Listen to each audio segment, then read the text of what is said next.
2026 தேர்தல் நெருங்கிட்டு இருக்கிற இந்த நேரத்தில் நாம வாக்களிக்க போற தலைவர்கள் தகுதியானவங்க தானான்னு சரி பார்க்கறது நம்மளோட கடமை. அந்த விதத்தில் இன்னைக்கு நம்ம பார்க்க போறது நாம் தமிழர் கட்சி தலைவர் சீமானை பத்தி தான்.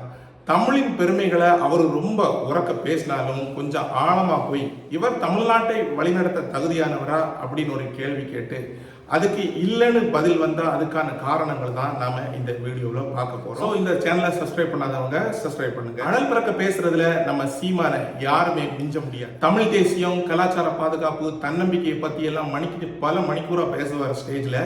ஆனா இதனோட பயன் என்ன, இதோட முடிவு என்ன அப்படின்னு அவருக்கே தெரியும். பல வருஷமா அவரோட கட்சி அரசியல் களத்துல இருக்கு.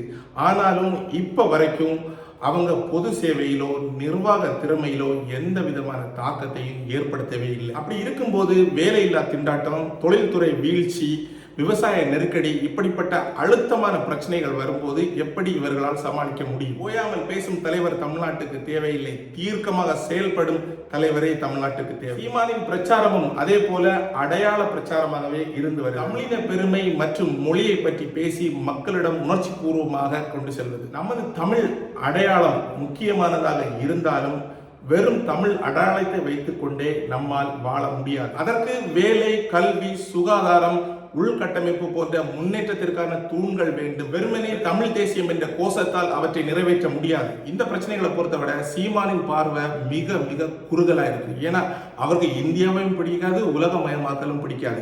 வேற யாரும் இவருக்கு உள்ளே வரக்கூடாது. அப்படின்னா எப்படி முன்னேற்றத்தை கொண்டு வர முடியும்னு அவங்களால விளக்கவும் முடியாது. சீமான் பெருமையை நடைமுறையோடு சமநிலைப்படுத்த பார்க்கிறார். அவர் வார்த்தை ஜாலங்கள்ல சிக்கிட்டு இருக்காரு.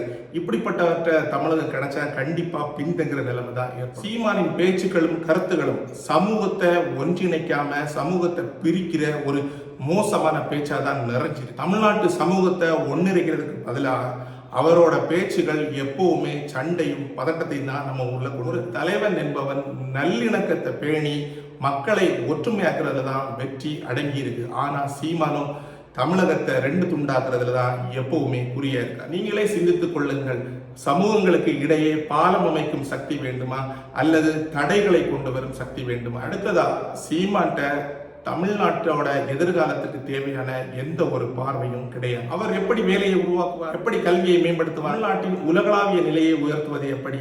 இப்படிப்பட்ட கேள்விகளை சீமானிடம் கேட்டு பாருங்கள், அவரிடம் பதிலே இருக்க. உணர்ச்சிகரமா பேசுவது உண்மையான பிரச்சனைகள்ல இருந்து திசை திருப்பப்பட்டு இளைஞர்கள், விவசாயிகள் இவர்களுக்கு தீர்வு இல்லாமல் போய்விடுகிறது. தமிழ்நாட்டோட எதிர்காலத்தை முன்னேற்றத்துக்கான வழிகாட்டி இல்லாத ஒருவரிடத்தை எப்படி நம்மளால ஒப்படைக்க முடியும்? கண்டிப்பா முடியாது. சீமான் தன்னோட தோல்விகளை மறைக்கத்தான் தமிழர் பெருமைகளையும் தமிழ் தேசியத்தையும் அடிக்கடி பேசிட்டு இருக்காரு. அவர் தான் தமிழர்களுக்கான குரல் அப்படின்னு தன்னை நிலைநிறுத்தி வச்சிருக்கு. உண்மை என்னன்னா தன்னோட பொறுப்பை தட்டி கழிக்கிறதுக்காகத்தான் இப்படிப்பட்ட வார்த்தை ஜாலங்களை அவர் பயன்படுத்துறார். எப்படிப்பட்ட ஒரு மனுஷன் பாருங்க. மற்ற கட்சிகளோட தோல்வியை விமர்சிக்கிறாரு, அதே சமயம் அவரோட கட்சி ஒரு இடத்துல கூட ஜெயிக்க. அவரோட உணர்ச்சிகரமான இந்த பேச்சு, தமிழர் பெருமை, தமிழ் தேசியம், இதெல்லாம் அவருக்கு திறமை இல்லை அப்படிங்கிறத மறைக்கிறதுக்காக செய்யப்படுற 2026 தைரியமாக வாக்களிப்போம். வெற்று பேச்சுகளையும் பிரிவினைவாத அரசியல்களையும் ஒட்டுமொத்தமாக நிராகரி நம்மை ஒருங்கிணைத்து நமக்கு அதிகாரம் அளித்து எதிர்காலத்தில் நம்மை வழிநடத்துகின்ற ஒரு தலைவரே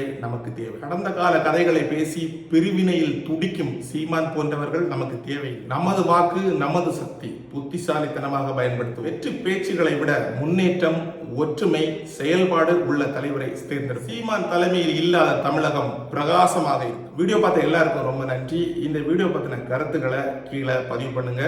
வீடியோவை லைக் பண்ணி ஷேர் பண்ணுங்க. தேங்க்யூ.